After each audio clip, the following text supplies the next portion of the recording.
I'm with Matt Dircks, CEO of Bomgar. Welcome, Matt. Thank you. How you doing, Richard? Doing good. So we're here to talk about secure access, right? Sounds like a great day to talk about secure access. It really does. Tell us about Bomgar, because frankly, it hadn't been on my radar. Yeah, it's good. And Bomgar traditionally started as a remote support company and provide very secure access to traditionally IT professionals, and then third-party vendors that would essentially need access to privileged systems there. So, over the past 2 years or so, we found an increasing need from our customers to provide very granular access control, full logging, auditing, time-based access, real-time monitoring, and then ability to go ahead and take that information and provide that to third parties or SCM vendors or log analysis vendors there. So at Bomgar, we've been around for quite a while, since 2003. 10,000 plus customers, and just really in the last, again, 2 years, really focused more on the secure access sort of solution. So privileged user management is right in your Yeah, that's in our wheelhouse. I mean, we kind of, I'd love to say that this is a great textbook, Harvard Business School, where we did some very specific research and found exactly what this niche was, but we listened to our customers. We have a extremely high renewal rate on maintenance, and we spent a lot of time over the last 2 years since I came aboard, and the team went out and said, hey, we find that people are using our product not only to provide support to existing internal customers and to external facing customers, and do it in a way that's very compliant and very secure, but more and more people are using this to provide access and controlled access to privileged users, whether they're third parties coming in to provide services, whether they're system admins, whether there's folks that have access to sensitive information and you want to compartmentalize. So it just became very, very apparent that we had an opportunity to take some of our existing capabilities and really focus that towards solving a different problem than we traditionally solved. Let's talk about the technology so I can get a feel for the difference between you and some of the other, there's proxies, there's appliances that emulate.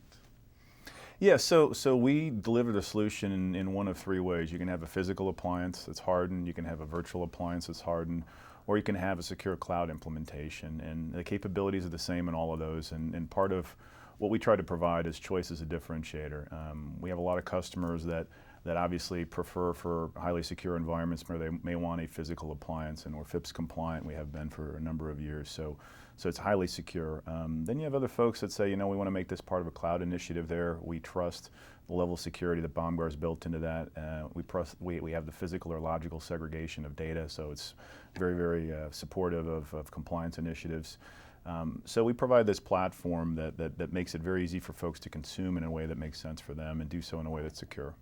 Speaking of cloud, is that one of the use cases where not only do you use your cloud service, but also for access to managing the VMs in the cloud? Yeah, absolutely. I mean, we have a number of customers that may have a diverse environment, and heterogeneity has always been something that we supported, whether it's from an OS, supporting privileged use cases from, an iOS device managing a Linux stack or vice versa. We've always done that. But in the last 6 months, we've added the ability to go ahead and provide, secure access management into AWS, Google, Azure, VMware environments there, and really with the understanding that creates a huge opportunity for customers from a business enablement perspective, but it also creates a huge threat vector, as you know. Yep. Do your customers also integrate two-factor authentication into some of these? Yeah, absolutely do. We have and play very well with multi-factor, two-factor authentication. It's always interesting, when you say, oh, we're a multi-factor authentication company, and they're really two-factor or vice versa. But the point is out of the box, obviously the directory, the SAML support, we have the Radius support out of there, but we work and coexist very well. Because we understand that, the old notion of kind of the hardened perimeter, kind of the Maginot Line approach to security is pretty outmoded. So we play very well in the infrastructure of kind of the hackneyed meme of but defense in depth, but really, play very well providing data to an ArcSight or a Splunk or a Logarithm or someone to go ahead and do the deep forensics analysis, but also integrate well on the front end with your authentication technologies. Yep. And then there's, not beyond forensics, there's the compliance part of it, so you can demonstrate, one, the controls there, two, that it's been applied. Yeah, I mean, that's a big part of what we do, and quite honestly, even in the remote support or privileged users that are IT or external facing, having that compliance, even you're doing remote support to your CEO, your CFOs, or in a highly regulated environment, we've always had that. So, for example, You know, if I were to grant you privileged access, we could do very granular application, whitelisting and blacklisting. We could do time-based. There's automated workflow and approvals. There's real-time monitoring. But anything and everything you do is fully logged, both from a video logging perspective as well as a log perspective. So you can go back and have irrefutable evidence both at a log forensics as well as going in and seeing exactly in video with tagging and the management of that, of what was done to whom by whom on whatever point in That time. alone will stop 99% of most abuses. It does. I mean, the interesting thing is you know, one of the things that we've had to try to combat as a misconception is, oh, you guys are a VPN. We're like, no, we're not a VPN. You know, we assume that there's no trust relationship at the endpoint, and that's essentially what VPNs do. But once you're in, you're in. We assume there's no trust, so we're going to essentially give very granular control. Make sure it's monitored, managed in real time, but also you have this log and forensics ability to go in. And from a compliance perspective, a lot of our financial services customers will say, no, this third party went in and did maintenance on a mainframe or some system or whatever it may be, and we can show very explicitly that they only did what they were supposed to do. Now, we would limit them from an access control standpoint so they couldn't, but you also have that irrefutable evidence there that shows that they were in compliance. Right. So you can get down the granular level if somebody's maintaining a Cisco router. They can't telnet further into the organization. They just can't do that. Yeah, you can't do that. And basically, you know, we think there's always a place for directory and AD and these other type of technologies here. You know, in passwords, we also, you know, introduced a password vault product this week that provides you with shared account password management and credential injection, et cetera. That's part of the access control play. But at the heart of it is we assume that there's going to be some sort of persistent threat, and hackers are very smart and lazy and have time on their side. So they're in fact going to go in and find a way to compromise a credential.